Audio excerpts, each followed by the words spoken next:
एक शिक्षक का काम जो है सैकड़ों बच्चों का जो जीवन संवारना होता है, कैसे जो है उन्होंने आज खुद अपने जीवन को जो समाप्त कर हमारे साथ खा के गया था 10-12 बजे और कह रहा कि पापा ऐसे काम में हार्डवेयर की दुकान खोला जाए, तो वो कहना कि भाई रूम कहीं देखा जाए तब खोला जाए।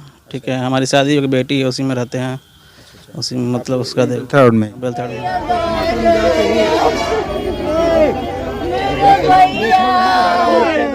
एक शिक्षक जो बच्चों का जीवन संवारने का काम करता है, लेकिन आज वह खुद ही अपने जीवन को समाप्त कर लिया।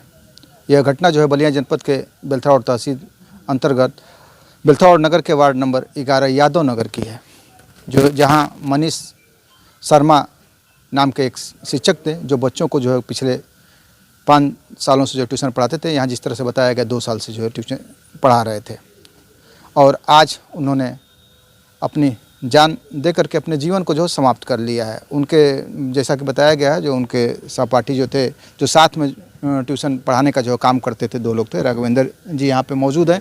उनके द्वारा जो जानकारी दी गई है कि वो जब 3:50 पर कोचिंग सेंटर में आए तो एक दरवाज़ा खुला हुआ तो पूरी तरह से, दूसरा दरवाज़ा जो है अंदर से भिड़काया गया था। जब उसको खोले तो हतप्रभ रह गए, हैरान रह गए, वो उल्टे पाँव जो है बाहर निकल आए और लोगों को जो सूचना दी इस घटना को लेकर के। उसके बाद कहीं ना कहीं जो 112 को भी इन्होंने सूचना दी। परिजन भी यहाँ पे आए हुए थे।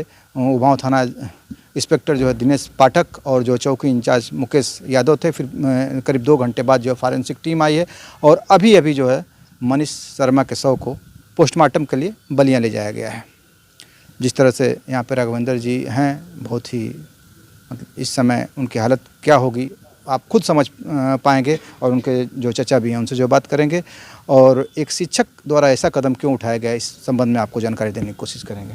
राघवेंद्र जी, क्या हुआ था जब आप यहाँ आए? तो जी, हम यहाँ 3:50 पे आ गए थे, तो दरवाज़ा पूरा खुला हुआ था। तो जैसे ही हम अंदर आए, ये दरवाज़ा सामने वाला खुला था, तो जैसे ही हम अंदर गए, ठीक है, तो बच्चे नहीं थे। लगभग बच्चे आ जाते उस टाइम, लेकिन मौसम की वजह से बच्चे नहीं आए थे। तो दरवाज़ा खुला, तो ये अंदर का जो दरवाज़ा है वो बस ऐसे मतलब बंद था, ठीक है, मतलब। तो हम सोचे कि इसमें सोए होंगे, क्योंकि इसी में सोते रहते थे, इसी में रहते थे। तो हम दरवाज़ा ऐसे मतलब हल्का से खोलें तो वो सामने दिख गए। तो हम तुरंत बाहर गए, तो बाहर हमें दो लोग दिखे वहाँ पे। तो दोनों लोग को बुलाए, यादव नगर के थे, तो दोनों लोग को बुलाए, तो वो लोग बाकी लोग बुलाए आगे। कितने दिनों से इनसे जो है मनीष शर्मा से आपका संबंध था?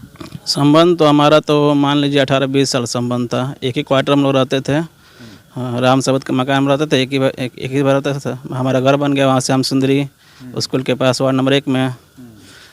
तब से मतलब ये अपना बिठुआ मार्ग पर ले लिया क्वार्टर रूम। हाँ, तब से उतना बातचीत नहीं होता था, बस पढ़ाने आते थे तो बस वही बातचीत होता था। क्या साथ में आप लोग पढ़ाई भी किए हैं क्या? नहीं, साथ में पढ़ाई नहीं की है। वो पहले से कोचिंग पढ़ाते थे, तो वो इंग्लिश पढ़ाते थे, तो वो मैथ में हम थोड़ा ठीक थे, तेज थे। तो वो कह रहे हैं ना कि जहाँ भी कोचिंग खोल रहे हैं वहाँ दोनों सब्जेक्ट पढ़ने के लिए बच्चे कर रहे हैं, आप थोड़ा मैथ पढ़ा देते तो थोड़ा कोचिंग आगे बढ़ जाता। तो हम कहें ठीक है, ट्राई करेंगे। तो कहें ठीक है, तो वहाँ कोचिंग खोले थे डॉक्टर विनय शर्मा में। तो 3 साल हम लोग वहाँ चलाएँ, तो वहाँ हाँ साथी में 3 साल वहाँ कोचिंग चला। तो फिर उसके कुछ कारण वहाँ बंद हो गया, तो यहाँ हम लोग खोले कोचिंग, तो यहाँ 2 साल हो गया, साथ ही में पढ़ाते थे हम लोग। एक शिक्षक का काम जो है सैकड़ों बच्चों का जो जीवन संवारना होता है, कैसे जो है उन्होंने आज खुद अपने जीवन को जो समाप्त कर लिया है? वो थोड़ा गंभीर परिस्थिति में रहता है, तो कोई किसी से मतलब नहीं होता है, अपना बात शेयर करे, मतलब वो अपने ही दिमाग में रहते थे, काफ़ी परेशान रहते थे।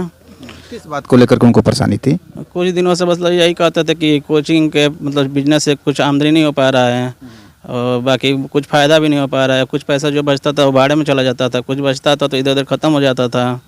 तो उसके परेशान ज़्यादा थे। वो कह रहे थे कि बाहर जाएंगे कमाने के लिए। उनके साथ जीजा उनको बुलाए थे, तो कह रहे थे जाना है बाहर, तो हम कहे चले जाइएगा। तो फिर यहीं कहीं मतलब हार्डवेयर वर्क मतलब कहीं मिल गया था हार्डवेयर का काम। तो कह रहे थे 7-8 हज़ार रुपया दे रहा है दिन में। जैसे ना हम नहीं पढ़ा पाएंगे, सुबह वाला बैच पढ़ाएंगे इंटर वाले बच्चों को। तो 2-3 दिन पढ़ाए थे, 1 तारीख 2 तारीख पढ़ाए थे, 3 तारीख संडे था। अब पता ना आज सुबह में पढ़ाए थे कि नहीं पढ़ाए थे, ये नहीं मालूम। और आप क्या करते हैं, मतलब सिर्फ ट्यूशन पे निर्भर हैं कि कोई पार्ट टाइम भी आपका काम है? नहीं, हम बस ट्यूशन पढ़ाते हैं, ठीक है। हमारी शादी की बेटी है, उसी में रहते हैं। उसी में मतलब उसका देख थर्ड में बेलथड़ में वार्ड वार्ड नंबर 1 है, श्याम सुंदरी गली। तो ये तो बहुत ही दुखद घटना है और काफ़ी जो है परिजन इसको लेकर के ये हैं। और आप मानते हैं कि ये जो डिप्रेशन में चले गए थे सिर्फ जो है आमदनी कम होने की वजह से। कितने बच्चे आपके जो यहाँ पढ़ते थे? ज़्यादा नहीं है, 30 से 40 के बीच में होंगे, बाकी लोग छोड़ भी देते थे 30 से 40 बच। वही मतलब ज़्यादा कमाई नहीं हो पाता था। एक बच्चे जैसे 200 रुपया दे रहा था, आधा 100 रुपया वो लेता था, 100 रुपया हम लेते थे, उसमें ज़्यादा कमाई नहीं हो पाता था। तो हमको लग रहा है वो परेशान ज़्यादा हो गए थे। अच्छा, ये जो है कैंपस ये किसका है? ये यादव नगर में वीरेंद्र चाचा का है। तो इसका भी तो भाड़ा उड़ा आप लोग को देना? इनका भाड़ा 2500 दिलाता है, इनका भाड़ा 2500 दिलाता था। वही 1-2 हज़ार बचता था, जो ही बचता था वही हम लोग, तो काफ़ी टेंशन थे कई दिन से। अच्छा, देखें कि यहाँ पे जो बिस्तर उस्तर भी है, तो क्या ये मनीष यहीं सोना बैठना उठना होता था क्या इनका? जी जी, यहीं सोते थे, यहीं रहते थे, बस घर जाते थे, खाना खा के यहीं पे चले आते थे, यहीं सोते थे। हाँ, दिन पे खाना खाने से मतलब? यहीं सोते थे, थोड़ा वो संगीत वंगीत वीडियो बनाते थे, यहीं पर रहते थे। संगीत का भी शौक था इनको? संगीत का शौक था। कभी कोई बात ऐसी आप उससे शेयर की हो? हमसे बस यही बात शेयर की थी कि मतलब इससे आगे कोचिंग से बिजनेस से कुछ आगे हम लोग बढ़ नहीं पाया जाएगा, हम लोग इसी में रह जाएंगे, आगे का क्या सोचा जाए, यही बात बाबा कहते थे। जब भी मुलाकात होता था बस यही कहते थे, मतलब परेशान ज़्यादा रहते थे। बाबा कहते थे कोचिंग बंद करना पड़ेगा, कोचिंग से कुछ लाभ नहीं हो रहा है। ठीक है, धन्यवाद आपका। तो एक शिक्षक की मौत इस तरह से होगी, किसी ने जो है सोचा नहीं होगा। तो आइए जरा से चाहे तो यहाँ पे देख सकते हैं जो मृतक जो मनीष शर्मा हैं उनके चचा हैं।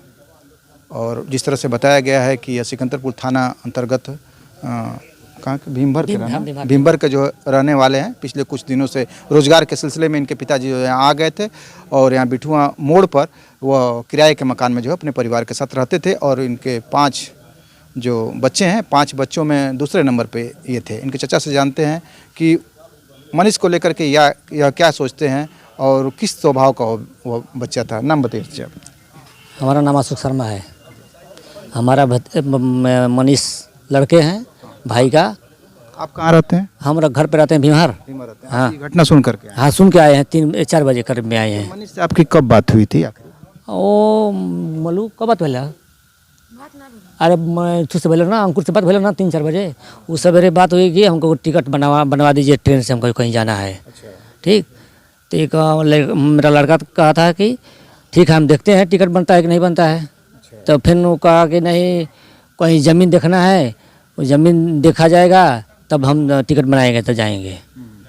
बस इतने में तले 4 बजे फ़ोन गया कि ऐसा ऐसा हुआ है। किस स्वभाव के ये थे? ये बहुत अच्छे थे। किसी से जल्दी बात नहीं करता था ये। हाँ, फिर ऐसा कदम क्यों उठाया उन्होंने? हाँ, यही तो हम सोच रहे हैं ना क्यों उठाए भाई सब। एक शिक्षक होकर के जो बच्चों को शिक्षा हाँ हाँ हाँ, समाज में 10 आदमी के सामने बातचीत कईल, उठा बैठल सब, यही तो बात है। परिवार के लिए बहुत ही दुखद क्षण है ये। बहुत दुखद की बात है जी। हाँ, ऐसा नहीं ना कि आपके वो बड़े भाई हैं, डांटते उठते हों, बोलते हों? नहीं, वो तो कह रहे हैं कि था 10-12 बजे और कह रहा है कि पापा ऐसे काम नहीं, हार्डवेयर की दुकान खोला जाए। तो वो कहना कि भाई रूम कहीं देखा जाए तब खोला जाए। तले सब बातचीत कऽ के अल तले ऐसा बात हो गई 4 बजे 4:30 बजे। मतलब ये चिंतित थे इनको रोजगार को लेकर? हाँ हाँ, पैसा का तकलीफ था। हाँ, कि कैसा आगे परिवार बढ़ेगा। हालांकि इस संबंध में हमारी जो है उभाऊ इंस्पेक्टर दिनेश पाठक से जो है बात हुई है, तो उनका जो साफ तौर से कहना है कि पोस्टमार्टम रिपोर्ट आने के बाद ही कुछ स्थिति स्पष्ट हो पाएगी और ज़रूरी कार्रवाई की जाएगी। हाँ, हालांकि जो प्रथम दृष्टया जिस तरह से बताया गया है वह जो आर्थिक तंगी से जो है परेशान होकर मनीष ने जो है कदम उठाया है। मनीष के इस कदम पर आपकी क्या प्रतिक्रिया होगी? कमेंट बॉक्स में अपनी प्रतिक्रिया जरूर दर्ज करें। भारत मीडिया के लिए ओम प्रकाश सिंह के साथ शब्बीर अहमद की रिपोर्ट। देखते रहे भारत मीडिया चैनल।